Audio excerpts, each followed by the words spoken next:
Kristu. Amen. Namhlanje phakathi kokufundisa bakhoyo ngibona nosibari wami ayemfundisa water.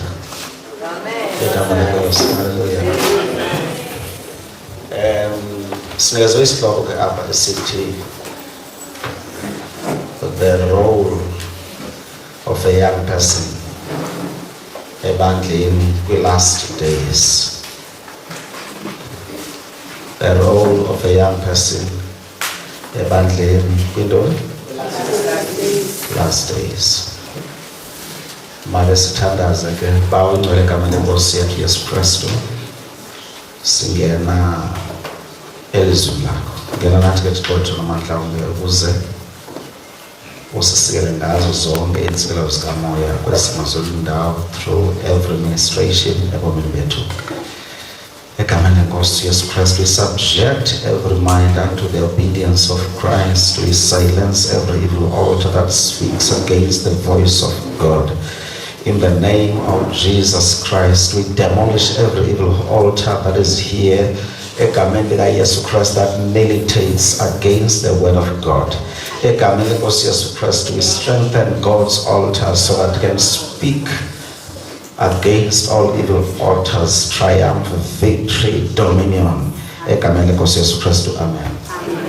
Cala sifunde ke i-passage yethu Psalm chapter 19 verse 1 yawutsho ke apho ndizawufuna siphele khona.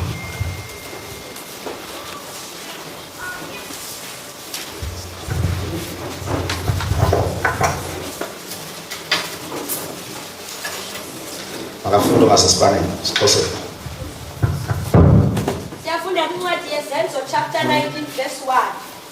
Engaloku kwathi xa uApollo aseKorinte uPawulos ewatyukile amacala asentla weza eEfeso wafumana abafundi bathile wathi kubo umoya oyingcwele namamkelana nakho lwayo nje bathi ke bona kuye asizanga sive nokuva ukuba kukho umoya oyingcwele wathi kubo nalibhaptizelwe enini nakho bathe ke bona elubhaptizweni lukaYohane wathi ke uPawulos uYohane okunene wabhaptiza ubhaptizo lwenguquko esithi ebantwini mabakholwe kulowo uzayo emva kwakhe oko kukuthi uKristu Yesu bevileke babhaptizelwa egameni lenkosi uYesu.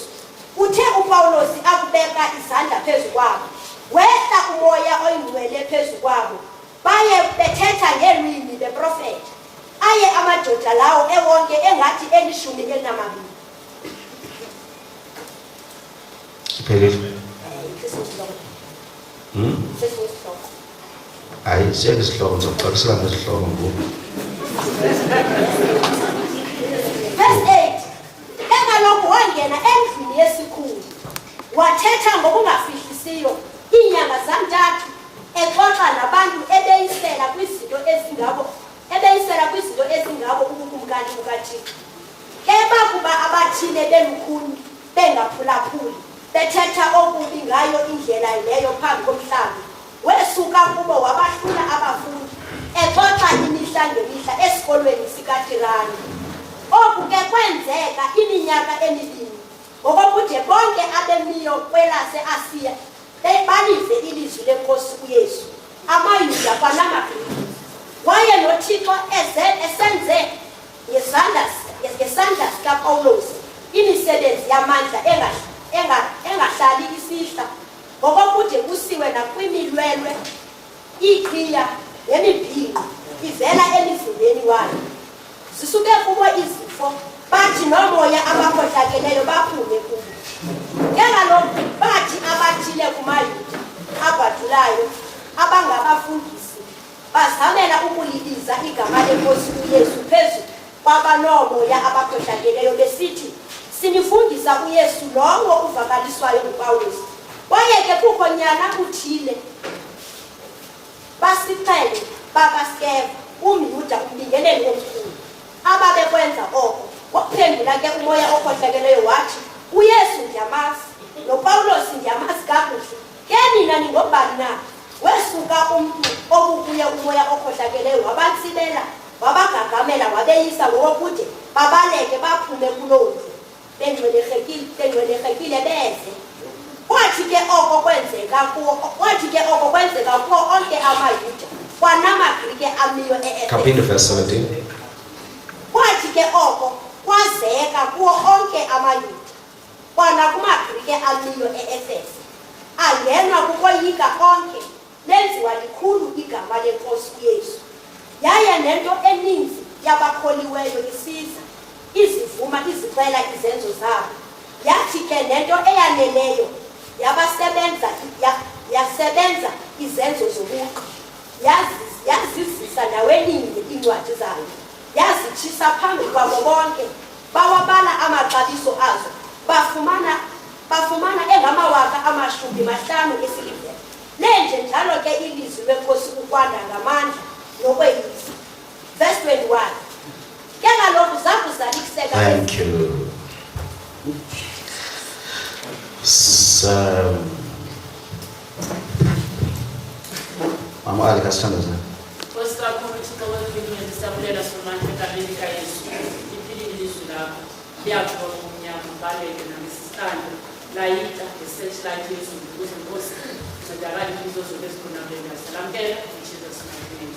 Amen.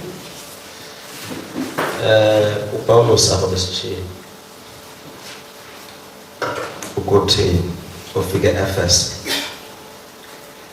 afike kwabazalwane abangekafiki apha kuYesu bephelele bengabafundi bakaYohane. Wababuza uba nakholwayo nje nake namamkela na umoya oyingcwele. Impendulo yathi eleyo kuyamkela enye into zange sive uba umuntu omunye unani kuthiwa baqala ke kwi-doctrine of Christ yokusindiswa babe sebesamkela uYesu. Emveni kokuba bamkela uYesu wareleasa isipho sikamoya oyingcwele. Ikhona wababeka izandla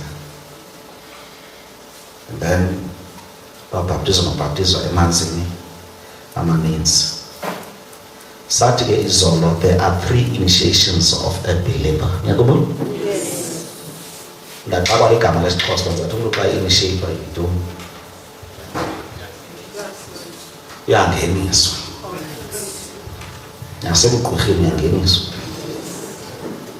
Sathana ufunde phi nabakuthixo nasesintwini uyangeniswa kuthiwe lo mntana makenzele imbeleko.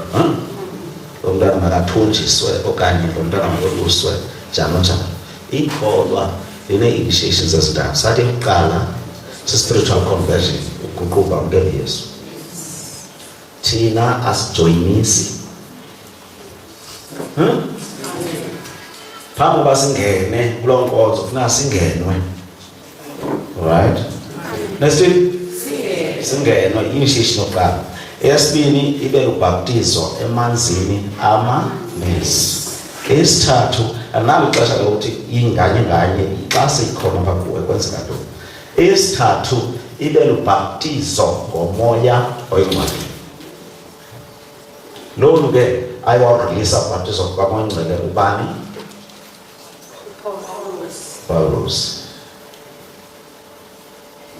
Ubhaptizo ngomoya oyingcwele uYesu kuntyulisela kumoya oyingcwele uthi njengedayi xa udayi impahla iphume impahla seyinombala wedayi ingasengolo wayo. Kube into ezenzekayo ke kulo mntu emveni kokuba etheni ebhaptiziwe ngomoya oyingcwele. Okokuqala uba namandla. Yonke into yakhe ayenzayo abantu banamandla. Ndizawuthi namhlanje iveza noba uyanikelisa ngibona lo mntu lo ugcwele amandla noba uthelela phantsi ngathi yozela kodwa nanto uthi xa uthetha it is not thunder that strikes, it is lightning. Le udlwayiza uthi hey usemandleni kumbona edlwayiza uyakwazi ukudlwayiza esemandleni kodwa uyakwazi ukudlwayiza amandla engenawo. Thina sibhidwe kudlwayisa okwakhe. Kanti uyakwazi ungadlwayisi esemandleni. Kanti uyakwazi ungadlwayisi engekho mandleni. So masiyekeni le nto kujajana. Ngiyivile? Le nto thini? Ujajana le. Thina ubona izolo nje ngalo uyandibona masimanje ngayosela qanjalo. Kuthi hayi khawuze sikubeke izandla ngathi awunamonye wena.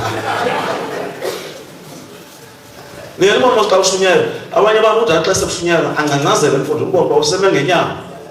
Uyancazela. Abaleka gqiba idlule yonke. Mnandi uzizoleleyo uthulele. Xa siphuma inkozo siqwaqana laa nto uthuleyo ingathi akho kwanto. Makasibenze i-prayer item yethu sithandaze ngayo. Ngenxa yoba ukuze ndibe ndisemandleni mandlwayise.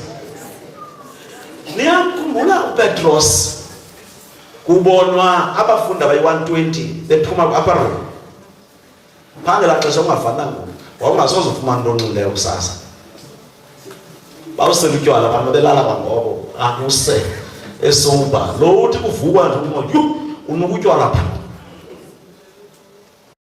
Kodwa banxilile aphendula uPetros. Ndiyamqonda futhi ndiyamsola. Uyena wanxila kodwa abanye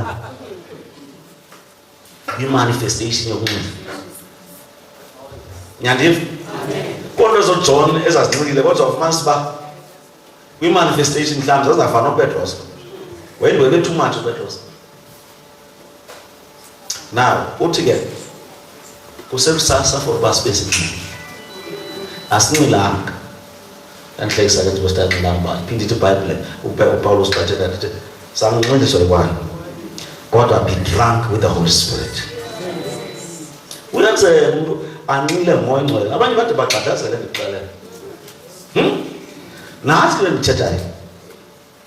Indlela umoya ongcwele oma-experience ngayo ifana nqwa nale ndlela abantu baqalisela utywala oma-experience ngayo. Ukwinto ezithi zawusela umbone bengumuntu othethayo ibone ithule laa nto. Angathula abantu abamaziyo bamazi ke umqhele uphezulu. Omnye ubunxilile umbone ngamehlo abomvu. Ubutheni? Hayi kwenye into akho nto umbona ngayo uzibona amehlo abomvu otherwise usoba nje xa umjongile. Ngamehlo odwa laxelayo uba utheni? Inkhumbuzo into kaBhoti Phumzile Mfazo ngiyamazi. Uyadrayiva usuka ngaseTsomo uya eNaskeni eGcuwa. Apha endleleni njengoba edrayiva lebo masangile suka eTsomo kweGcuwa itha.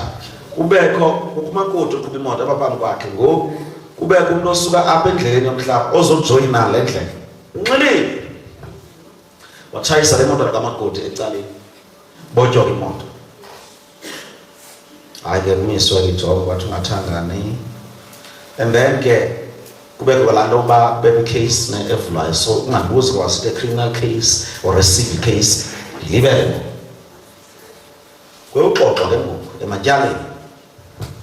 Xa kuxoxwa phaa ke ngoku igqwetha lalo mfo enxilile ndibuza kuBhoti Phumzile. Amagqwetha ayenza inyanya. Umntu xa ifundele into yakhe vele uyirhalela abuza uBhoti Phumzile.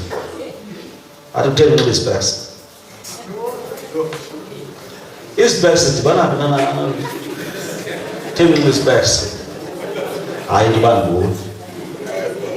Yi-single lens okanye i-double lens uyayibona uba yintoni. I-single lens uyinxibe okanye i-double lens? What i-double lens? Uyayibona masana uba i-double lens le awudinga ufundiswa uyibona uba i-double lens le. But i-double lens. Okay. Okwenzeka le nto bekuxesha linye. Bekuphaya ebusuku emva ko-8. Belitshilile okanye belisibelele. Belitshilile. Okay. Bekunetha okanye bekunganethi. Uyava nje umbuzo uthini? Awucingi ukuthi belitshilile kwinto bekunetha. Hayi bekunganethi. Okay. Ngokuya kwimbono ubani obe wrong? Hayi le ndoda. Oyiyo litshayise lo. ucinga uba yintoni libambele uba le ndoda itshayise lo sisi? Wathi ebenxilile. Yintoni iqapheleyo apha kuyo uze uthi ebenxilile? Wathi amehlo abebomvu. Lathi gqatha. Come on, Mr. Mfaso. Bekusebusuku.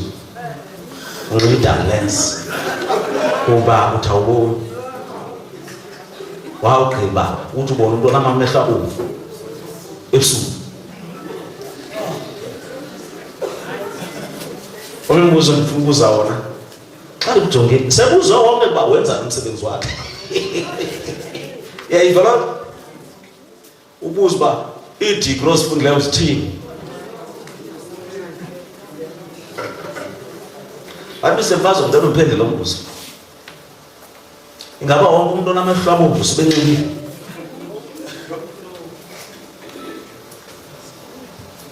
Hayi usufaka ugqadazela sekulate. Bona ugqadazela uzawufakeleka inkathazo.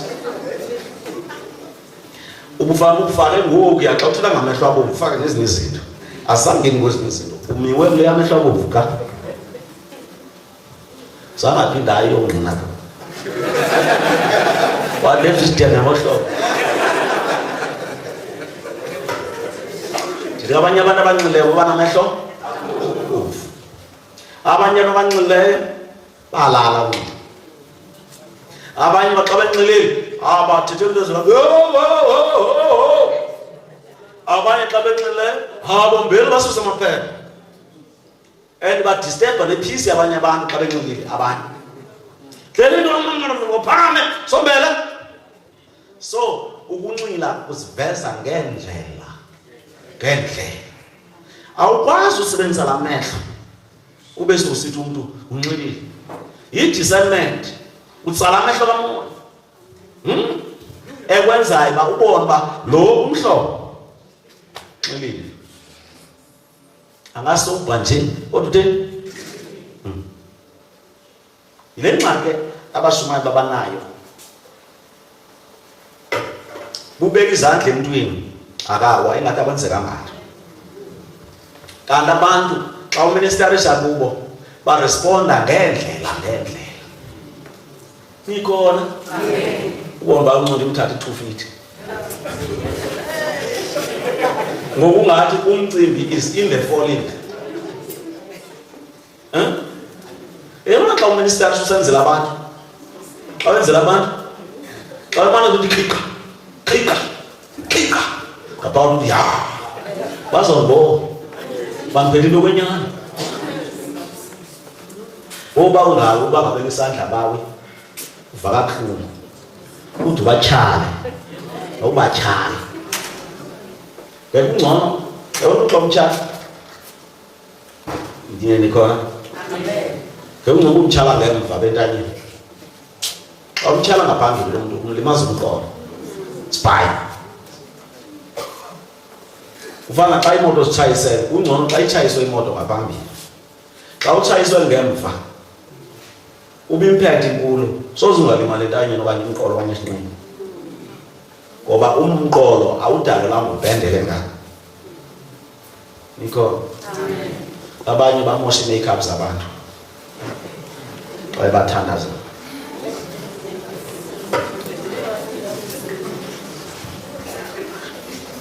Ndicwatywa ile group wenu.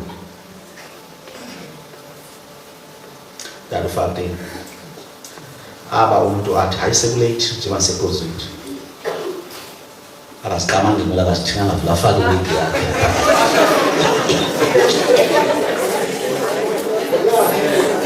Uyamtshala ke ngoku. Xa umtshala uyabona uba utshakana le wig. Abambi wig. Uyamtshala uba ndiwe yanga amadimoni awuthelwa zibamba. Phuma kuye.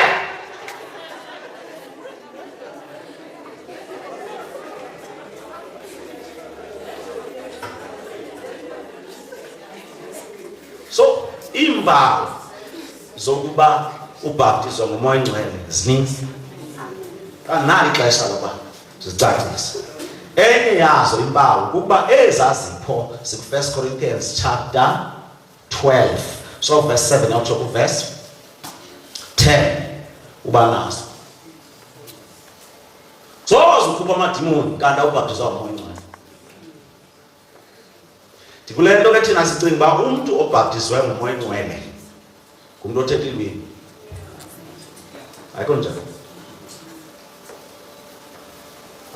Uthina ngokwapha kum litho. Uyakwazi ubhaptizwa ngoMoya Oyingcwele ungathethi ngelwimi. Sasifundiswa kwa-psychology sesikolweni psychology andizazi zitest abethesta into ye-language. Wazalwa umntwana wathatha uhlaliswa nemfene, utata umfene nomama umfene ehlathini. Umntwana wahlala phaa ehlathini wabuya semdala azohlala nabantu. Ngoba angathethwa naye kuthiwe bani? Bani? Bani? Injani impilo? Umuntu othena ungathethiyo. I-language. uThixo umphe isound. I-language uzayifundiswa ngabantu. Nihamba nami? Uyakwazi ukubhaptizwa uMoya Oyingcwele. Xa uMoya Oyingcwele efika kuwe, ufika nezipho. Xa ifika kuwe, ufika ne-language yasezulwini ngoba uyi-citizen yasezulwini. So, uyi-citizen ye-kingdom kaThixo. So, ukuthetha ngelwimi is a kingdom language. But xa ufike kwi-atmosphere okanye kwi-environment yabantu abangazikhuthaziyo, uphethe ungayi-express ilo language.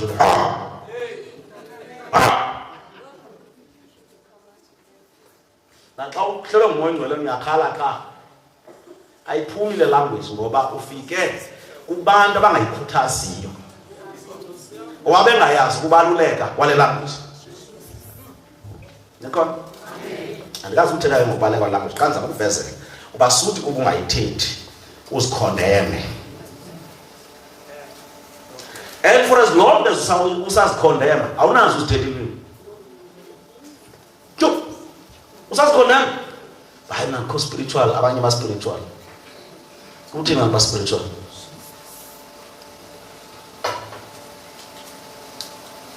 Isakhona? Amen. Oh. Balisolibali phakuthi sengana mababali namhlanje. Balisolibali phakuthi kukho imfene eyayifuya ngomnyotaka. Ingeyiyo le uthakathi. Kwesitya amantakane wabantu le mfene. Abahlali bakhala ngeke ibulala le mfene. Baqonda bathi akanakwazi ibulala. Kungcona ayise kwa SPCA eKomani. Wakusekho kwisiporo setrain esidlula phandle esitishanyana esikhoyo pha. Wacinga manje zayikhwelise mina kanene le mfene. Andinamoto, andina nasebhasi nxa nekhwelise ebhasi ngayingxaki. Nasetraining xa nifake training ngayingxaki. Cinga iceba athi no, mandinxibise overall. Wayinxibise overall, ndiyinike ne-baraclave kuyabantu. Anindaba namhlobanga. Ithi baraclave uzahlala apha ecaleni. Wangena naye. Training. Ya, i-train. I-ticket office. Ihamba ifuna amatikiti. Liphi itikiti? Itikiti lam ndiqhubeka ngoba ndandake ndalahlekelwa itikiti ndisuka eThabantla. eBloemfontein. Yho! Ndalo singakulinge sifike sinasikazi. Ezigatya kungakulinge sifike. Ndizayithini le? Ininzi nale mali ndibhatalayo. Andikholanga ulanda abantu kwi-second class. Lahlekile itikiti. Uzongathi uyacika iqophe emnyango Thixo naba yini bawo nqanda. So umane fika le itikiti. Hoy, ithonge impama igatya. Nqa! Le itikiti. Hoy, impama ngimhlakathelisa. Izofika kulo mnumzana. Utraining wona lo mnumzana. Xa ingxaki utrainer wakho utrainer igama elibi. Xa ithethiswa kuba uqondwa xa ebuzwa ubuyaphi uzawusho athi Komani. Yafika igatya. Yathi liphi itikiti? Madala, liphi itikiti? Thiyanjonga mbona ngapha ngumadala. Madala liphi itikiti? Waphendula uMadala, "Komani." "Yamadala, sundigwetha apha ndibuza itikiti." "Komani."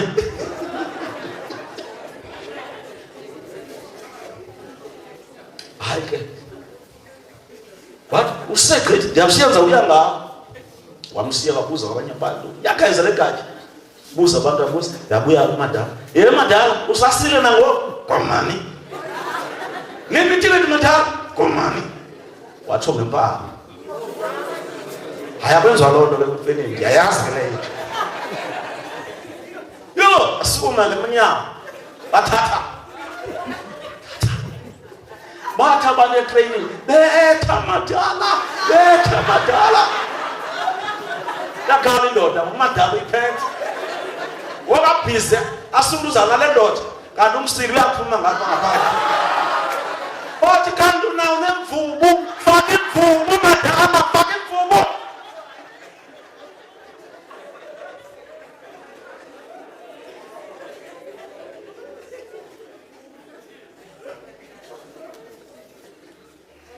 Sizama ukuthi abanye abantu ungava bene-sounds abazenzayo xa behlelwe ngumoya ongcwele. Mabangabi nangxaki xa bengekasithethi. Silapha apha kubo qha basabambe okanye "Komani."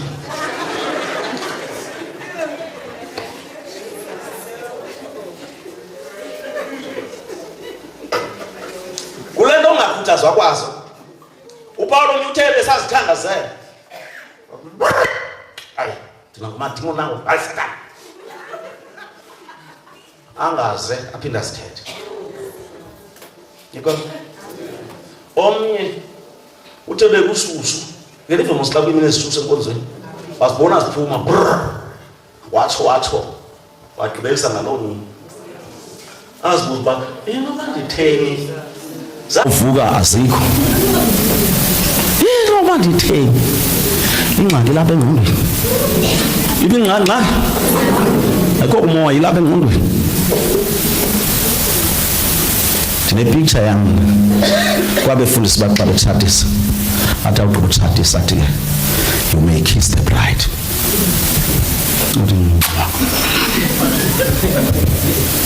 Ndiyawuyika laa nto xa ndimfundisi mandiqonda uba ndingayenza. Andiqonda uba ndathini? Ngoba ndiqinisekanga uzawuphela ndawoni. Apha kiss the bride. Athi beyinikweziwe ndim ilicense. Mamela athi uthi umfundisi you may kiss the bride. Hayi kamkiss ubride.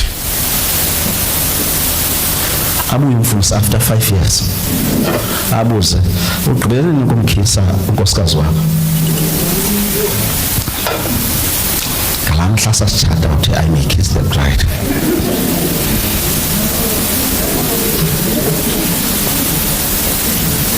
Uthi engamkhisa ubride. Ndilinde wena kaloku. Uthi I may kiss the bride. Akho ngxaki kulo mntu. iPentecostals ke zinjalo. Ndana ndilinda umoya ongcwele ndiqhube. Ngoba nangalami wayendiqhubile uze ndizithethe. Uba kakandiqhube hayi anduzithethe. Ngamanye amazwi ndaqhubela ngalamhla wathi I may kiss the bride. Uba kakatsho soze ndithi kiss the bride. Oh Jesus Christ. Ngeyivala entlungu. Ndithanda umntu evusela abafileyo uSmith Wigglesworth. Wayesithi xa ethetha, if the Holy Spirit doesn't move me, I move the Holy Spirit. Soze usibone umuntu omtsha usenza iroles kaKristu. Xa uzawumana ulinda kuThixo, uthi nangecawe Nkosi ndithembe wena, ajike uThixo athi nami ndithembe wena. Sithemba thembele. Move mfondini. Ithi iBhayibhile we are co-workers with Christ. Now ngoba simala Mark chapter 16 verse 20, ithi iBhayibhile God or Jesus was working with them. What not was working bona behleli and confirming his word, not confirming them, confirming his word with miracles, signs and wonders. So xa singekho ezo zinto ezo, i-confirmation ayikho. Hlala umbuzo uThixo, yitheni Thixo ungabeka isitampo nje haso uqinisekisa uba le nto ndiyenza ivela kuwe. Hallelujah. So ke ndike wena wakwazithetha ingxaki ayikho uThixo ilapha kuwe. Ngoku athi you may kiss the bride. Wayesinje ngutshatile ke iyawuba luxanduva lwakho ukuthi kiss the bride. Amen. Awuzumana ulinda apha nditshata. Amen. Okay. Today abazama babhaptizo moya ingcwele. Baptizo kwabo ngomoya ingcwele, baprofeta bathetha ngezilwimi. Initiation isnabule. Start. Wacabanga ngokubahlele uThixo asebenzileyo kukwisiwili-wili kwanto abaphikisa lento enzeka. Then uPawulos wabathatha bucala waya nabo esikolweni sikaTirano. Esikolweni sikabani? SikaTirano. I wish a local church can become a school of Tyrannus. I-local church besisikolo sikabani? SikaTirano. Apho sizawufunda izinto zobumkani kaThixo. School of Tyrannus. Yintoni eyayifundiswa nguPawulos pha? Uyayibona ikona lento eyifundiswa uPawulos. Kwakule uba athi xa eshumayele kuthiwe ilizwi lavakala kwi-Efese yonke. Unepicture xa kuthiwa ilizwi lavakala kumthatha wonke. Njengoba thina kungaziwa noba uqhuba imvuselelo kwalapha eKrisani kodwa imvuselelo iseKrisani. Kuyacaba ikhona lento esenziwa nguPawulos esingayenziyo thina. Kanithi amen. Didithini? Enziwa ngubani? Esithini?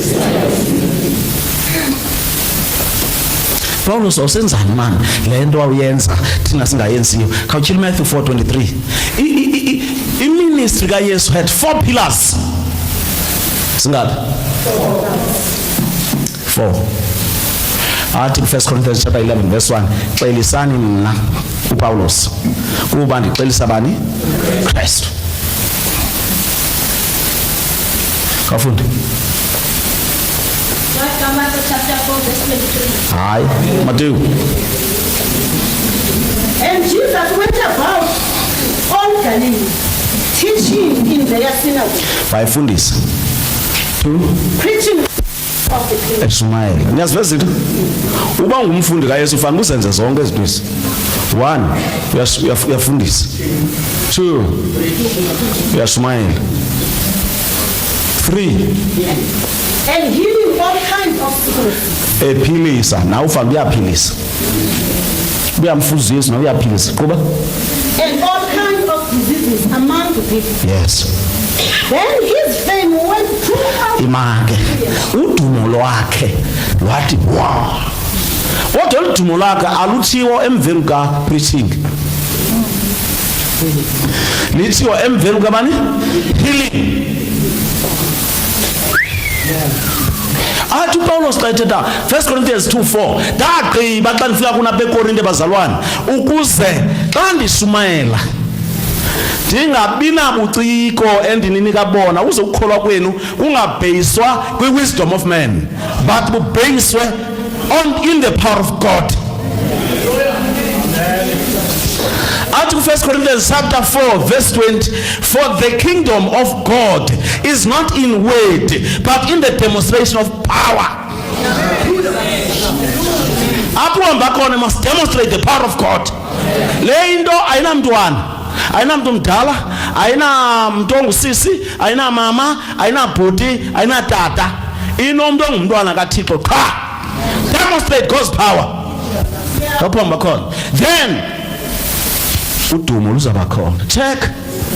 Ayibo bulumko bukaPetros ushumayela kwakhe ngemini yePentecost okwasiba kusindiswa abantu abayi 3000. La mlwelo uyi1 waphiliswa bebewazi was enough lokusindiswa abantu abangakaya. Amen. I-abnormal xa ndingumntwana kaThixo if I don't demonstrate God's power. Very abnormal. Hayi ngathi phaa kulaa cawe yethu ukhona umuntu ophiweyo nguThixo, nangu umuntu uyagula. Uyayiva loo nto leyo? Ayikho umuntu ophiweyo, ubungaya phaa kuye, nantsi ifowuni number yakhe. Imini zonke ubhizi usesifowunini, uxakekiswa ngabantu abanamandla kaThixo, who are supposed to demonstrate God's power. Dlula 4. Then his fame went throughout all Syria, and they brought to him all sick people who were afflicted with various diseases and torments, and those who were demon-possessed, epileptics, and paralytics, and he healed them. Abanamadimon, ukhupha amadimon. 4 pillars. 1, teaching. 2, preaching. 3, healing. 4, casting out demons. Wena wenze iphi kwezi yamntombi? Sokuthetha lo manzi uthetha noRome. Yeyipho yenzayo kwezi. Uzawuthi ukhulu bemdala nje ube nenwele ezimhlophe, ube nempandla, ungenzanga nix.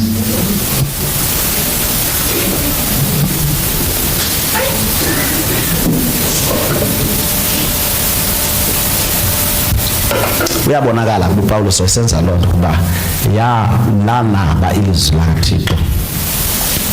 Lanaba 1 eEfeso, dolophu nelali zayo. 2 eAsia, kuthiwa ngeAsia, not the current Asia, Asia Minor, eneedolophu ezininzi. Ozawufumaniswa iAsia Minor iyodwa mhlawumbi ingane-Eastern Cape. Yintoni wayenza zilande kangaka ilizwi likaThixo uPaul? Asiye?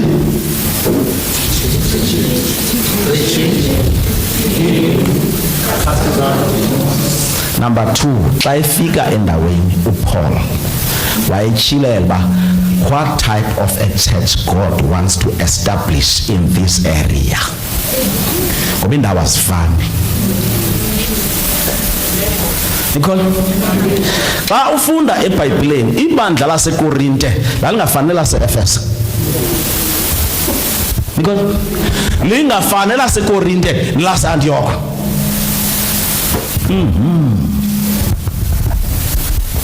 Elase-Efese lifolisha kula mabandla kuthiwa i-prophetic hub. I-prophet intoni? Hub. Kulapho abantu batrainwa in the prophetic. And kwi-prophetic hub ayondawo apha athi umntu xa yokhonza andifiki lapho bendisiya. Yi-training camp in the prophetic. Yiyo le nto eKorinte izilwimi if say ebandleni abantu bayi-5,000 kule local church yaseKorinte bo bayi-5,000 bathetha izilwimi. 2 bathetha ezitolikwayo. Kubonakala uba mhlawumbi i-6,000 ina-gift of tongues. Kubonakala uba uba siyakhonza nakuyatsho lo atolike lo atsho lo atolike lo sawulala emkonzweni. Athi ke whoa, let 2 or 3 speak. Ukwenza ba nezinye izipho zimane chance. Andiyazi ke ngokapha ukuthi thina kungekho nothetha izilwimi. Sifunde indawo ethi let 2 or 3. Akomnye.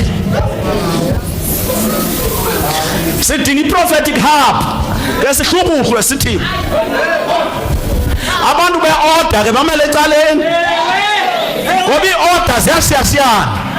Into iyakwazi uba naturally ibe yi-order kanti spiritual i-disorder. Xa nijongile uThixo oba nizolile ubona i-disorder. Xa nigxumaxhuma nigcwala yonke indawo ubona i-order uThixo. Amajoni eJericho kodwa makathatha impempe zawo ajikeleze udonga laseJericho.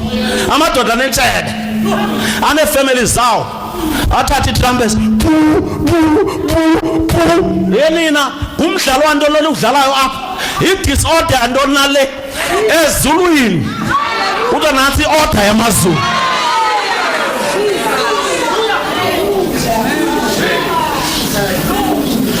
Bendingathi kaloku sikhalisa impempe.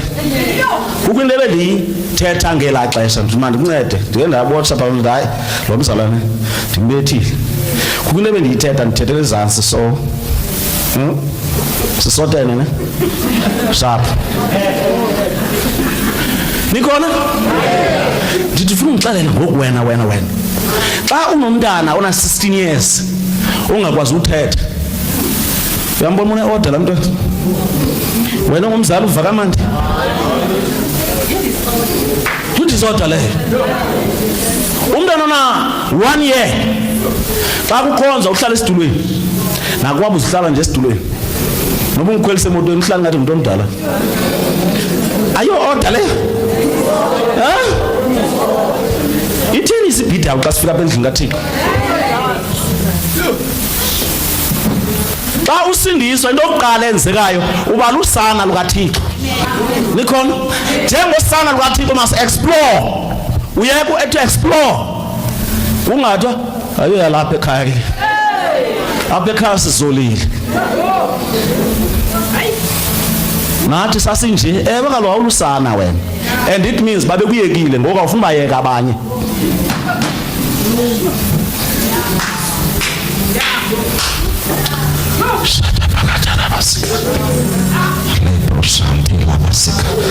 eKorinte abaprofeti ndiyazekelisa nje wawunofumanisa in one local church ngenxa yezi 4 pillars abantu bebesinzwa in thousands. In one local church abantu abangaprofeti bayi-2000. Ngoku xa bezawuprofeta ngexesha elinye kwiservice eyi-1 yonke ngeke siphume enkonzweni. Let 2 or 3 prophesy and the others kula 2000 bacalule la others not ibandla.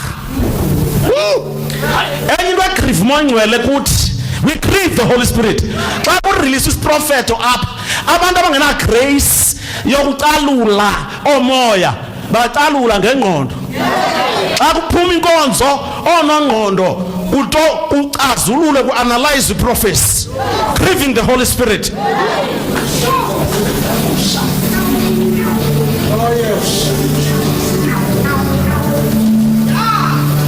Awuba grieved yahamba and uhamba kwakhe akunzima ubuya kwakhe asemkile. Ndithi khona bandla abazi-prophetic hubs. My God, amabandla azi-prophetic hubs andiyazi basigcwele icawe too much nje thina. Amabandla azi-prophetic hubs abantu abafuna imvuselelo bayakwazi bebokhonza phaa for iveki ezimbini ezithathu kwi-prophetic hub ngoba uyayazi uba xa iphuma phaa semntu wumbi njengosawule awathi uSamuel uzawudibana negquba labaprofeti, a company of prophets. Uzawufika bedumisa uThixo and prophesying and be changed into another man. Uxa ungena kuweni cela utata ugumbe besuka eStanderton egoduke umntana esikolo nonini uyise mkhulu olixhwele they have been changed. Wabakhwaza bengangeni kwasegedini ningangeni apho ilonto nyamkeleyo because they were changed. Thina ukwazi ugonana negqirha hayi wethu ntombi akho kwanto yenzekayo. Hallelujah. A prophetic hub. Abantu they are trained in prophetic hub on how to hear the voice of God, so that wonke umuntu akwazi uva ivoice kaThixo. Ongekamtholi umoya ongcwele kwi-prophetic hub yadlala. Uyawuthi ungena pha sidibane nawe so uthintiwe wamntu wumbi so release as prophet in a prophetic hub. Apha enkonzweni sibe nazo i-prophetic hubs. Enye yazo ibilapha eLjizweni. Nikhona ibiphi intoni bayihlasela uSatan. Satan ayihlaselayo. And esinye sesizathu esibanga uSatan ayihlasele i-prophetic hub kusebenza abantu from all over.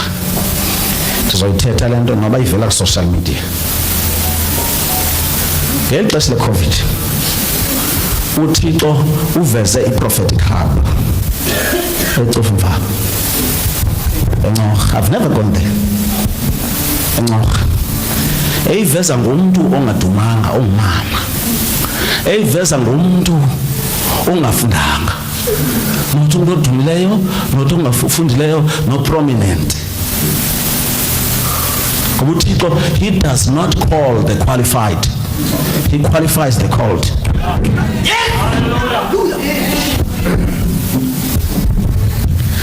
Kukho abantu abasindiswe yi-presence yala prophetic hub engebebhubhile ngexesha le-COVID. Oh my God. Because there were too much prayers ezazi-offerisha kuThixo. In a prophetic hub is led by prophets. And the prophets in their DNA, sinento nomthandazo. They are able to spend long hours in prayer. Zimphathe lo grace ebantwini yokuchitha ixesha emthandazweni. Uthi Jeremiah chapter 23 verse 18, if ye are prophets, intercede. Ngamanye amazwi, imark yobungumprofeti sibona nge-intercession. Uhamba uprofesaya iyakwazi ukwenziwa loo nto nangumuntu ongumprofeti. Kodwa a sign yoba ngumprofeti, you are an intercessor. And we enjoy praying. All prophets are intercessors, but not all intercessors are prophets. Amen. Hey, yakhula into bese abantu bosela pha. Khona umfundisi ukutitshing team anisibize ka. Wawaya pha. Waxa ifika pha, wathi, "Yu, ndagqibela ngibona ingelosi." Wabona ingelosi kulanto. Wathi le nto iyaphazamisa le yaxelwa ngabazalwane. Hey, abazalwane, they don't know. Kweli bandla sikorinde yatsho loo nto. Aniyazi ngoni ihambe nokuxelana kwiinkundla zabantu abangasindiswanga. Aniyazi banza ugweba ingelosi. Xa kwena ugweba ingelosi abazalwane bacimba ukuxela i-fallen angels. No. Ingelosi ezikaThixo ndizazigweba. Hayi bo ziyagwetywa na? Ewe. Xa singenzanga ngohlobo uThixo bethe masenze ngalo. Khawuthi amen. Amen. Siyathwana? Siyagwetywa. Ayibhalanga eBhayibhileni ngile. Thithini? Langelosi yayithunywa kuZakhariya izo-announce uba uza kuconceive umkakhe Elizabeth, babe nomntwana. Wathi ungakholwa uZakhariya, yamvala umlomo. Yaxa ifika pha uThixo inika iripoti, agwetywa kuba le uvala umlomo ubungayithunywanga. Kodwa ngenxa yoba ingelosi ekula level ekuyo inayo igrace yovala umlomo. Noba iconsultanga njengawe lo, uyakwazi ukwenza ezinye izinto ungathunywanga, uzasiphendulela. Awukwenza into embi umuntu umqalekise abhubhe. Uyabona amandla endinawo, uzawuphendula. Ubhubha uzawubhubha kodwa uzawuthini? Uzawuphendula. Hallelujah. So ndithi lo mama ngiyaqhuba le nto. Wasindiswa pha hardcore criminals.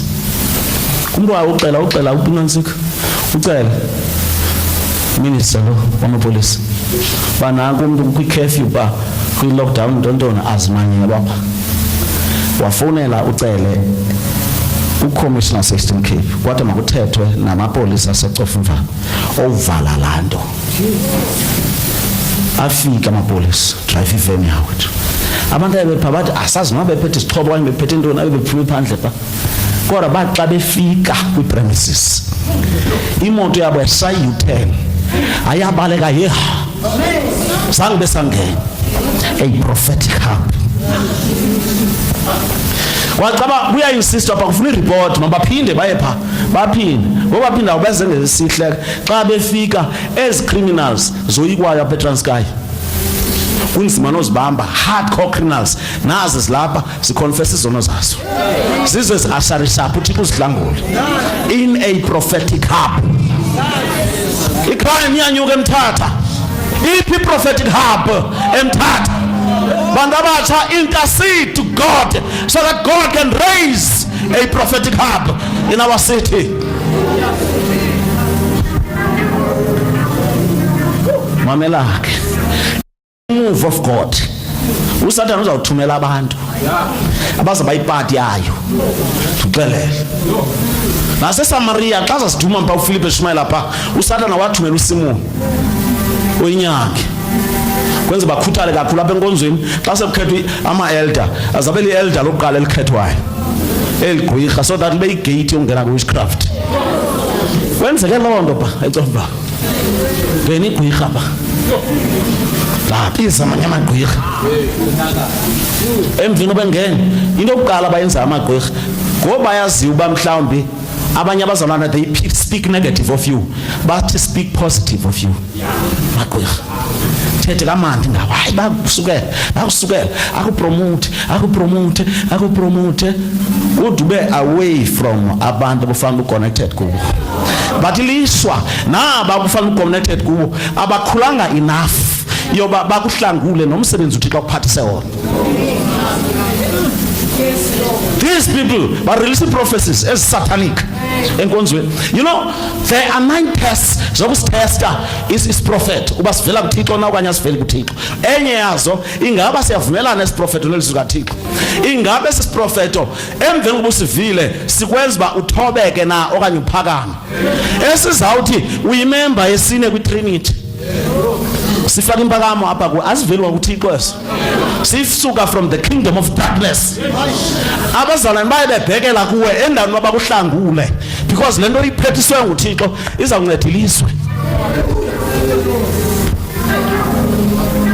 Hallelujah. Corinth was a prophetic hub, kodwa iEfeso lesithetha ngayo apha uThixo ejonga kwakhe apostolic center. Awucheka eBhayibhelini, iJerusalem was an apostolic center.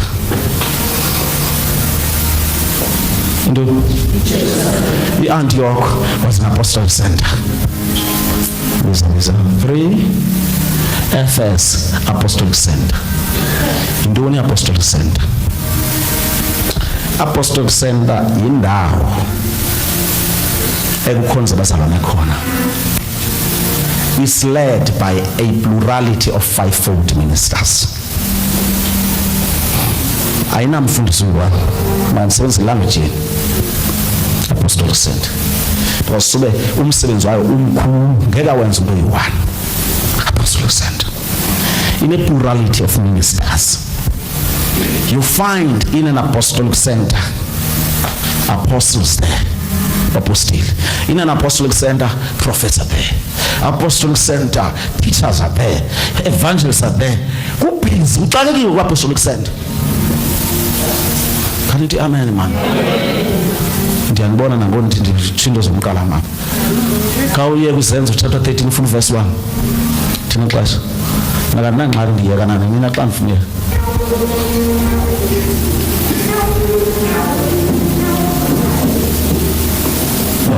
Senza uyeka. Funda. Zenzo 13 verse 1. Yeka lokhu kwaye kukho kwa-Antioki ebandleni ebelikhona. Yes. Abaprofeti Abafundisi. Yes. abangoBarnabas noSimoni. Yes.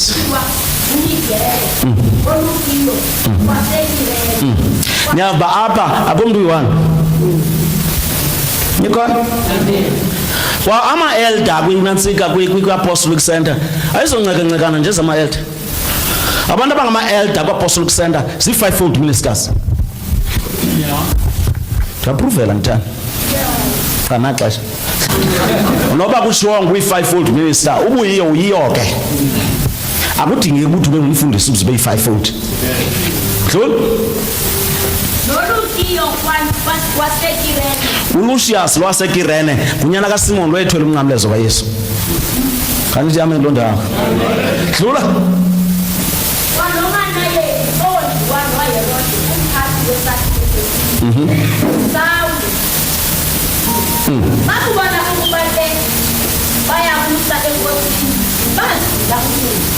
wathi umoya oyingcwele imake nina nicinga wavela umoya ngcwele apha erufini wathi umoya ngcwele wathini funda wathi umoya oyingcwele yahlulelelike uBarnabas kwaNosawule baye emsebenzini endibabizele kuwo ngelizwi losiprofeto apha ebandleni bonyuleleni uSawule noBarnabas baye emsebenzini endibabizele wona. Jesus Christ. Uthetha uThixo kwi-prophetic hub. Thixo. Apha Assemblies of God sike sanawo amabandla prophetic. Sorry, apostolic centers. Ikhona. eBhayi we had apostolic centers there. eMonti apostolic centers there. eMthatha apostolic centers there. Pietermaritzburg apostolic center.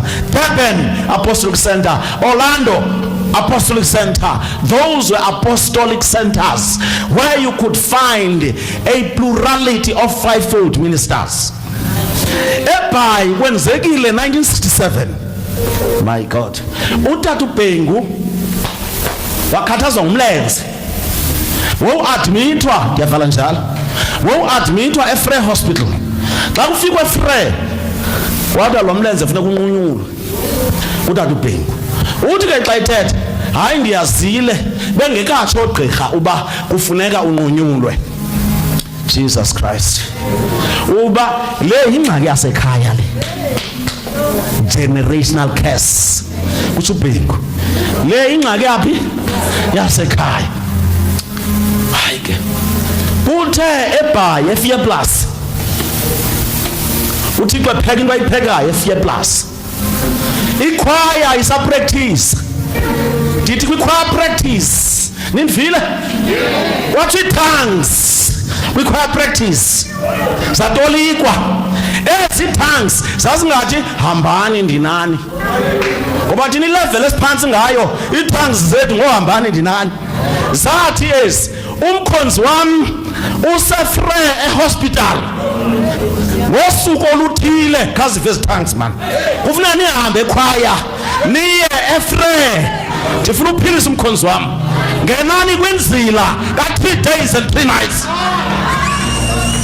Apostolic Center Chotolikayo bathandazi babulela baphume practice. Sunday enkonzweni kukhonzo kwaphakama omnye ongeyona member ekhwaya wathi ndikuye wathi tongues. Otolikayo ongeyomember ekhwaya wathi nguYehova uThixo.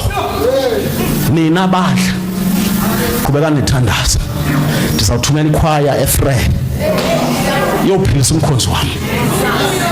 Abangenamali ekhwayeni kanimve manje esizilo mhlobo uprofeti abangenamali ekhwayeni nibabhadalele.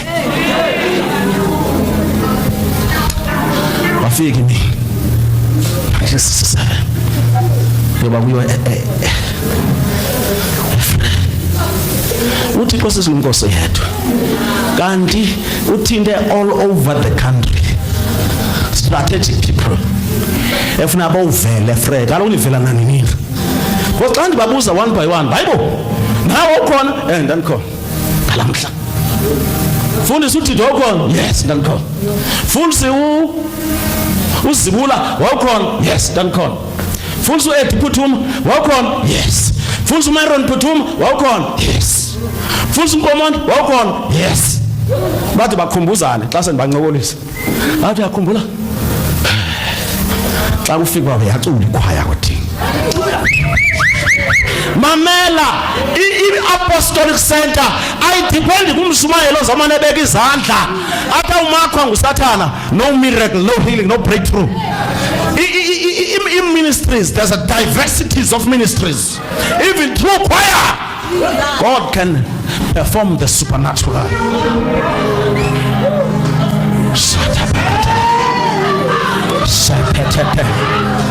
Rapapapakasete reprakasotolo bosanta membra satala basekete ripapa satala basanta minda la basekete rebosanda rabababakasete lebosanta. Jesus Christ. Bacula wabe kwindoda ethi ayiphethe accordion yenza umhlola lami njengoba idla ngoyibetha ngaphambili uthi ayibethe uyibetha njani ngemva la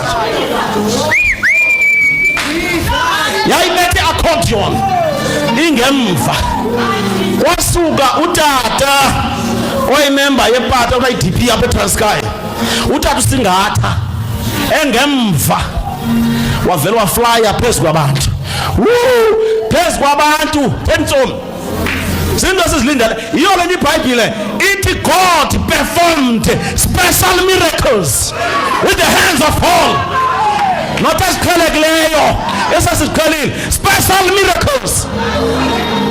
This is what we need. Shalabasakata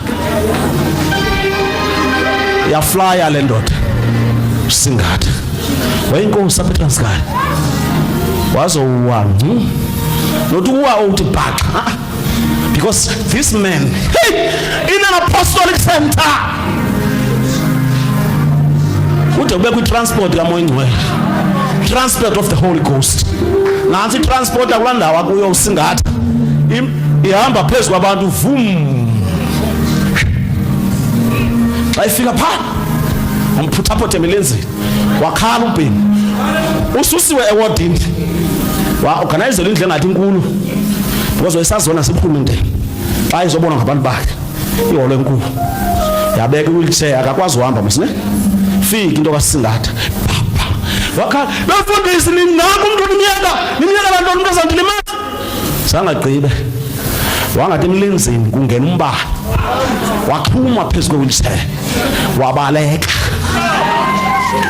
uthene baleka nje xa kunzima ii-apostolic centers were of great help xa ibandla kwiveli my God satapakatarakosa membra satala basandalabasa mamela xa uPetros evalelwe ejele abazalwana abaphuma ku-apostolic center bebengathi makesiyeni kumfundisi siva izawuthwana nale meko bebesithi besendlini ethile bathandaze ngale game le group yabazalwane yayihlangene kwaMaria umama kaJohn Mark bathandaza for the release of Peter in prison. Kodwa uThixo wabona ba isigwebo sesibila ngeke sitshintshwe umuntu munye umuntu ongasitshintsha ndim Thixo. He released an angel from heaven, a mighty angel. Eyafika evuka ndoda sawa amatheni ngakhululwanga kukhona efuna bawele ngamatheni bengakhululwanga because by part of our apostolic center. Chain of poverty must fall in the name of Jesus. Chain of sin must fall in the name of Jesus.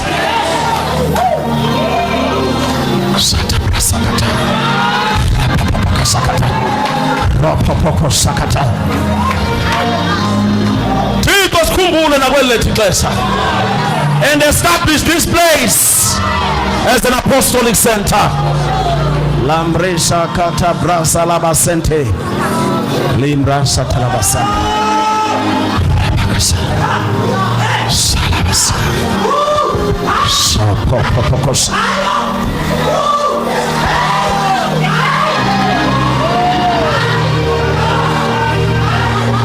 alabashika tamahandelia remanalia mahande katabasi moya gathika mande pakatende yabahanda zedele yamashinde kapari endelebo moya wenyaniso moya kaJehova phila mayanda labakashinde labosika cela simeke nyawo. Oh Spirit of the living God,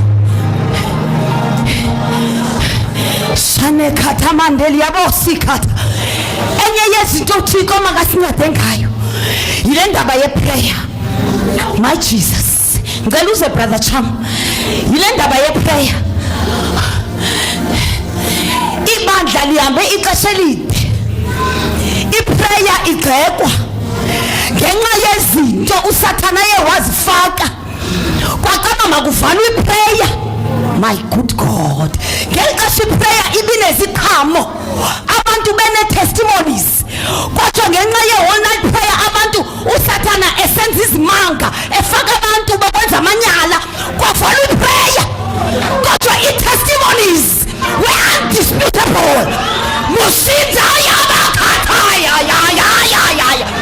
ibandla that does not understand the power livala umthandazo ngenxa yongakwazi udisciplina abantu zenamayandela basha kanti sizobuyela uba kanti isitshixo sokukhululwa kwabantwana bethu sisemthandazweni sizobuyela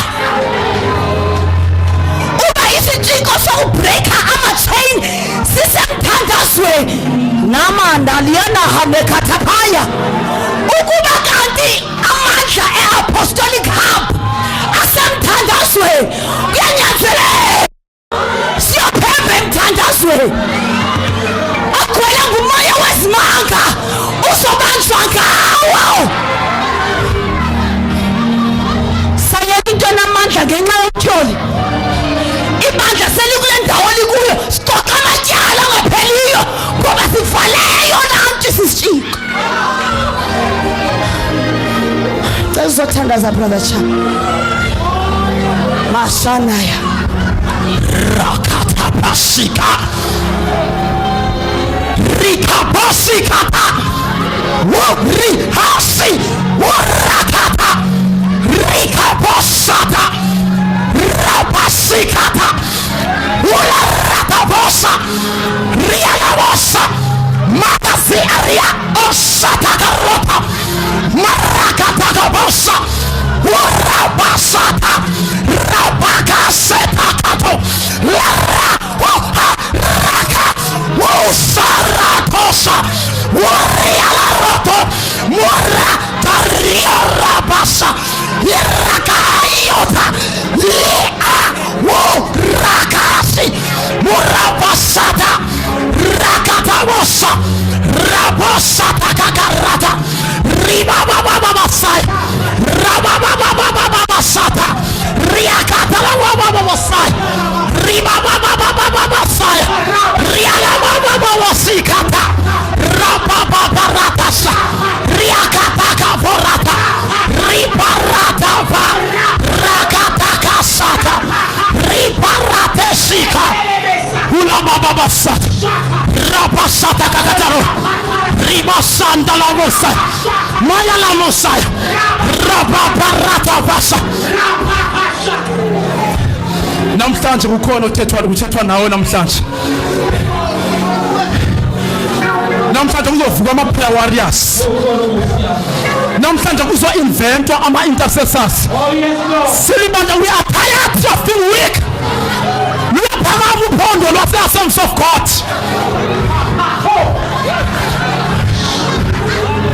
Kanti izwi lithi iqalisithi uyaluphakamisa uphondo lomthombo lwenqu. Ithi nigalelwe i-oli entsha. Namhlanje kukhona abazo-anawuntwa in prayer. Namhlanje this is your chance.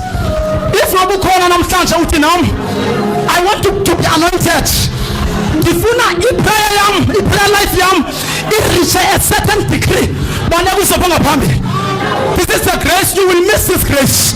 Baleka uzobanga phambili. This is your time.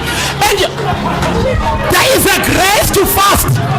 If fasting, it takes a grace. In prayer life, it takes a rabashata. Shakat likarato shataroba okotorobos. Antula mapondo namhlanje. Nakuzo inventwa into uzofika uphatha uphondo. Uzohlaba. Besifaka kuzovula iportal namhlanje. Uzobona relationship ne-angels. Ukhona i-angel that is special for the prayer warriors. Namhlanje you shall receive it. Rikapashata kabaya okotorobo. Retaperia kamasata katasha. Ripalatos. Urasa sala phambili uthatha. Hallelujah. Libranda basha. Mandala bakosotorobos. Retekebesika rapakatos. Mandara pakandelebes. Thank you, Jesus. There's spot in the hall. Manda kabush. Cela utata Ali. Cele nabadala balapha ePhakamisa elders. Manda kabush. Let's release the grace of prayer. Let's release the spirit of prayer. Rapakapakatarabush. Ebantwini bakaThixo, let's release the grace of prayer. Eketelebe shakarabababababa. Manda kashoto rubosianda.